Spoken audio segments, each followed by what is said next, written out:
Hi, my name is Sean Green here with Card Player TV, and I have here in the studio with me pretty much the entire team from Card Player Pro, powered by Poker Savvy Plus. Now, recently we put up an article on cardplayer.com asking the cardplayer.com readers to submit questions for these guys. And any of these questions that I read, if you sent in that question, you get a month of Card Player Pro free.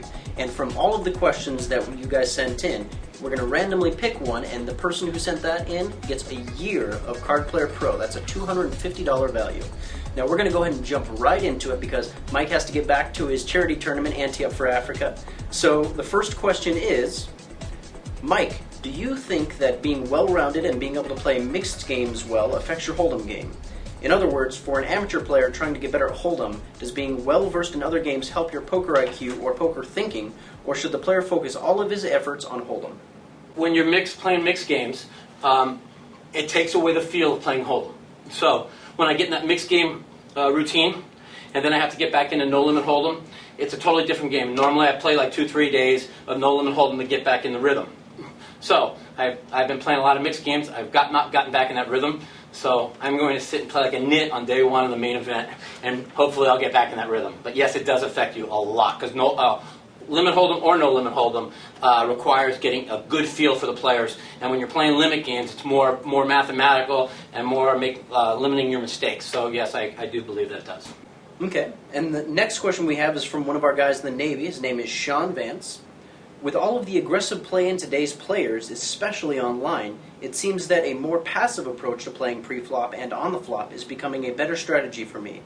It seems that so many players are continuation betting, blind stealing from the cutoff, playing flush draws very aggressively, and letting players hang themselves seems to be paying off more often lately. Any player that sees weakness nowadays are pushing with very marginal hands because they can force you to lay down. What are your thoughts on this? I actually think that you're on the right track there, that there are a lot of opportunities with how aggressive people are playing right now to play very passively and have it work out. There are a lot of situations that come up on the river where almost all of the hands that would call your value bet will bet for value themselves if you check. So there are a lot of spots where you have a very strong hand and it's best to check it anyhow, because they might bluff and they'll bet almost anything they call with for value when you check. Yeah, I like what Ike just said about checking on the river in certain spots. I definitely think you don't want to be passive when you have a big hand, precisely because the games are so aggressive and everyone expects you to be very aggressive and are going to play their own hands aggressively. I definitely think it's a justification for playing fast and not slow playing. I mean, you might want to think more about some situations where people always think that you're full of it, and maybe bluff less in those situations. I mean, that's more like being passive when you don't have anything. I wouldn't recommend being passive when you have a hand where you want to build a putt. Okay. And I say, if you're Mike Madison, you be aggressive only with a hand, and you check the nuts.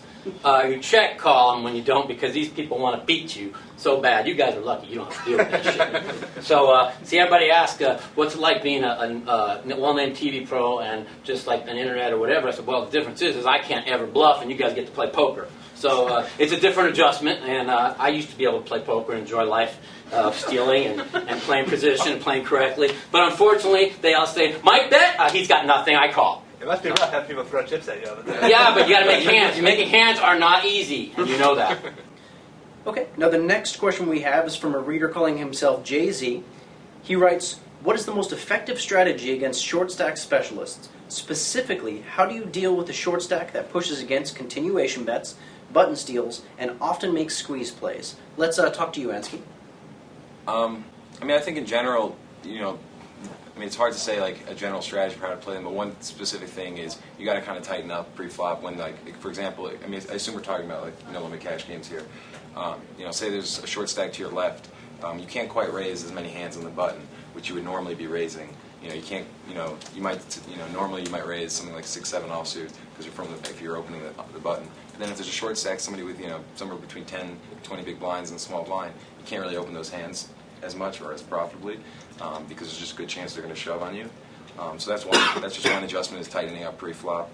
And I mean, it's just, as with everything in poker, it's just situational. You got to kind of just get a sense for what the range of hands is in every situation, and just try to adjust to it. Don't try to make like some grand strategy about it. Just take situations as they come. All right. And the next question I have is especially pertinent right now with the World Series main event coming up. Reader Michael Hamilton asks, I want a seat to the World Series of Poker main event this year.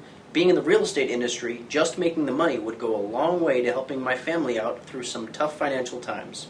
What tournament strategy would you recommend which would give me the best chance of at least making the money at a World Series of Poker payday?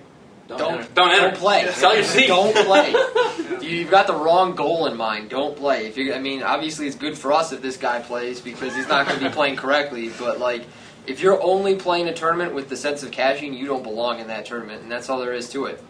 I mean, if you want a seat like online or something, you're not forced to play because of Right, the loss. exactly. So he could probably get the cash for it, and if he's just to make the money, I think you only get like an extra $3,000. So the $10,000. I think it's 20. Well, who I'm cares? sure the value of 10,000 going to your 20,000, what's the family is difference? higher than the sentimental value of playing in the main. I mean, if you're playing for your family and you're talking about, I mean, then it's just a bad idea. You're basically conflicting because you're talking about playing for your family and you're also talking about playing in a way that's far, far from optimal, and you're losing, a lot of money basically by trying to just cash and not trying to actually win the tournament.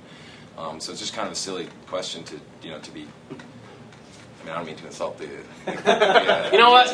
Next question, please. Let's go. All right. Well, the next question is from a reader who chose to remain anonymous, and he's asking, what do you feel is the most underrated aspect of learning to play solid poker?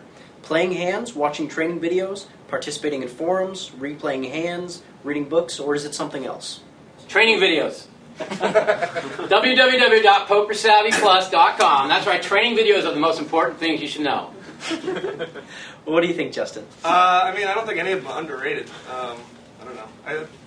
They all have their place. Like you have to. If you just watch videos, you're gonna get really good at PokerSavvyPlus.com. But you're gonna get good, but you need to add all those aspects to actually round your game out. You got to put in hours. Yeah, I think playing is definitely the most important, but it's playing in a specific way. It's playing while staying analytical and thinking about the game. It's not just putting in hands and not really thinking. As long as you're doing that, and you're talking to your friends who are, or especially if you're talking to better poker players, that's really what you got to do, and that's going to help you the most, I think. Yeah, I think you really need a group of friends that you can talk over with, bounce ideas off of. Like I made most of my poker friends through the forums, which I think is a great way to talk strategy and meet people in the industry and things like that, but really you just constantly need people to bounce ideas off of, people who have different links than you and can correct things that you aren't aware of and stuff like that.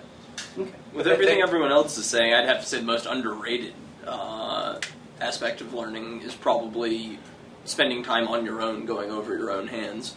Especially when you're first starting out, either in poker in general or in a new game that you're learning, you should probably be spending an hour going over hands you've played for every 3 hours you spend playing.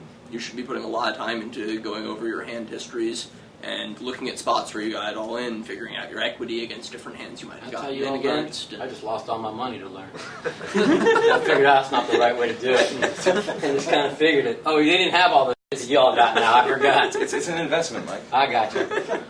See, like Durr, he's investing in limit poker right now. It's a little bit of expensive investment. He's on a $4 million investment, but it's a good investment, I guess. You don't learn a game at 1K, 2K? Yeah, I mean, I offered him a pretty good deal too to teach him. He likes this way better, though, I guess.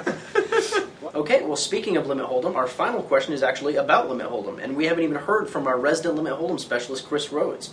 So, reader Scott Goodman writes in, it seems that these days everyone wants to play no limit, but I have a much better win rate with limit poker. Do you believe that no limit is taking over the cash game scene, or will there always be a healthy demand for strictly limit players?